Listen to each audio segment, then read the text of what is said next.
Today, we are sharing an experience Jack recently had with his brother and sister and a family friend taking a cruise past the Norfolk Naval Base to see the Navy fleet stationed there on a vessel called the Victory Rover. They met up with their boat near Nautica's, a maritime museum in downtown Norfolk. They walked past the Half Moon Cruise Center, the only cruise terminal in Virginia. This was not the ship they were looking for. I skipped this adventure due to motion sickness concerns, although Jack said afterwards that the sailing was actually pretty smooth and he thinks I would have been okay. Here is the boat they were taking. This is a 2-hour narrated cruise aboard a boat that seats up to 149 guests. It was about half full on this overcast day in late September.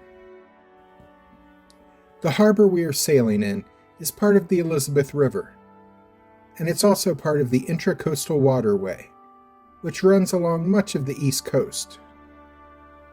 From where we are here, we could sail south along the Intracoastal Waterway down to Miami, Florida, without ever needing to get out into the Atlantic Ocean. It is over 1,000 miles away though, so maybe we won't try that. What you are seeing here is General Dynamics, a company with 5 piers and a dry dock that repair and modernize ships for the Navy, as well as any other organization that needs such services.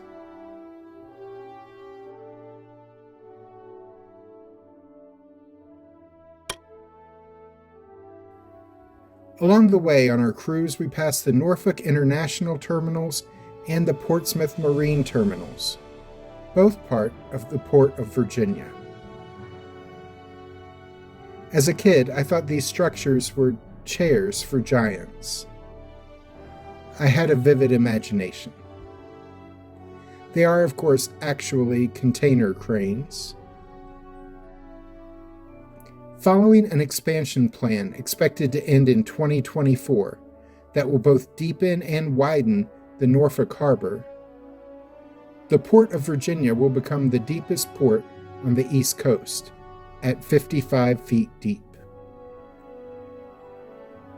Some of the top commodities shipped through this port include pharmaceuticals, nuclear reactors, plastics, vehicles, electrical machinery, and much more. The Port of Virginia has direct service to more than 45 countries, and goods shipped here can reach 2/3 of the United States population in 2 days or less by either railway or truck.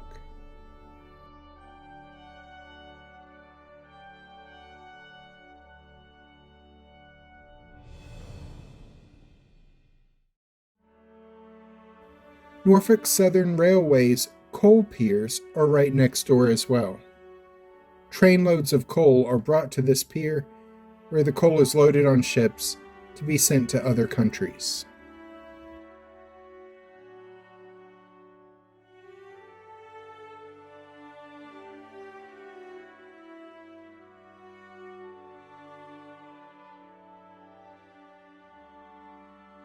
We will continue to see the Norfolk Naval Station in a moment, but first, if you find this video interesting, please click the like button to let YouTube know you enjoyed it. We would appreciate the support. In addition to the seating on the top deck, where Jack and his family spent most of their time, the Victory Rover does have inside seating in a temperature-controlled cabin. Most every seat has good views out the windows. They do have bathrooms in there as well, which may prove useful during the 2-hour cruise. You are allowed to bring some snacks with you, but if you don't, there's a snack bar with a number of grab-and-go snacks and beverages available for purchase. A souvenir shop is also available at the same counter.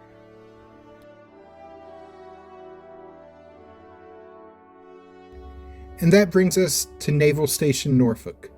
It's the largest naval station in the world. On this cruise, you get a great view from the water of the aircraft carriers, destroyers, cruisers, submarines, and amphibious assault ships that are stationed at Norfolk.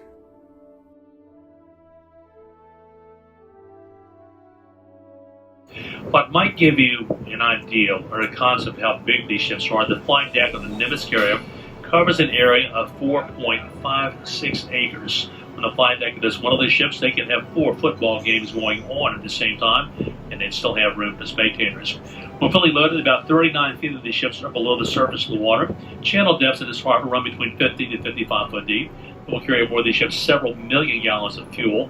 They refuel a lot of the fleet to go to sea with them, as well as all the aircraft that they carry.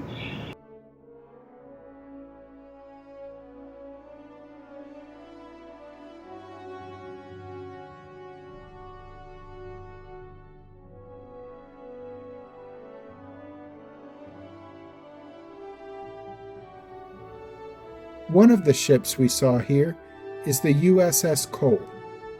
The Cole, you may remember, was attacked by suicide terrorists in October 2000 while it was refueling in a Yemeni port. After an almost 3-year restoration process, the Cole was redeployed and is currently stationed at Norfolk.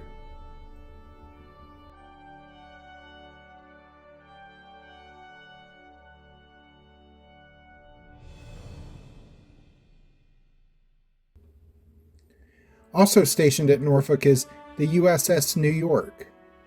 Shortly after September 11, 2001, New York Governor George Pataki wrote a letter to the Secretary of the Navy requesting that the Navy name a warship that would be involved in the global war on terrorism after the state of New York. Now, the Navy usually only named submarines after states, but Governor Pataki requested they make an exception so the name could be given to a surface ship. And so the USS New York was made. As it was being constructed, they melted some steel from the rubble of the World Trade Center towers, and that steel was used in the creation of the ship's hull.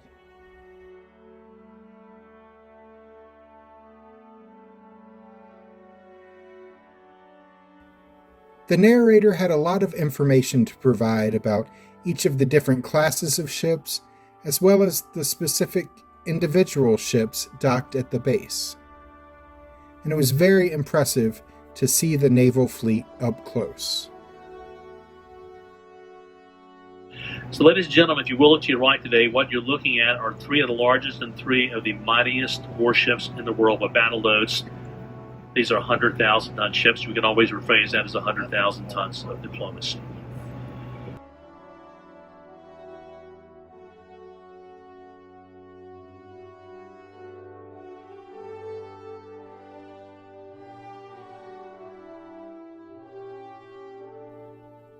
On our way back to the Nauticus port, we passed the Portsmouth Naval Medical Center. It opened in 1830. Which makes it the Navy's oldest continuously operating hospital in the United States.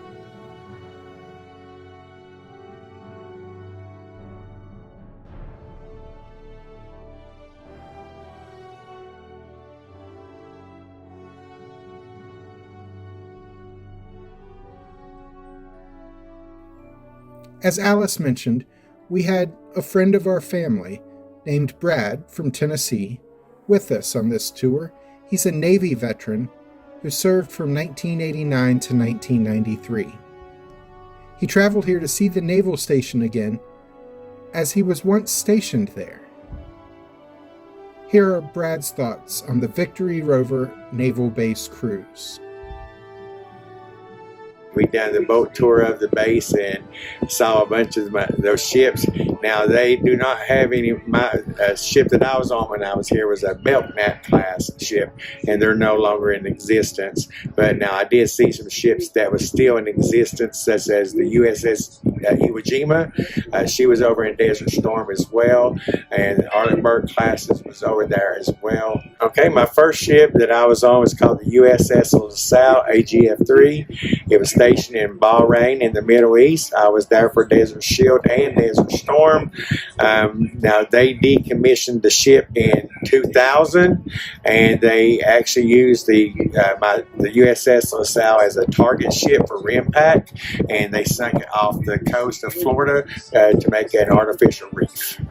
And my second ship was the USS Josephus Daniel, CG-27. Now, she was stationed in Norfolk, Virginia, and she was decommissioned in 1994, and they sold her for scrap, and they turned her into razor blades.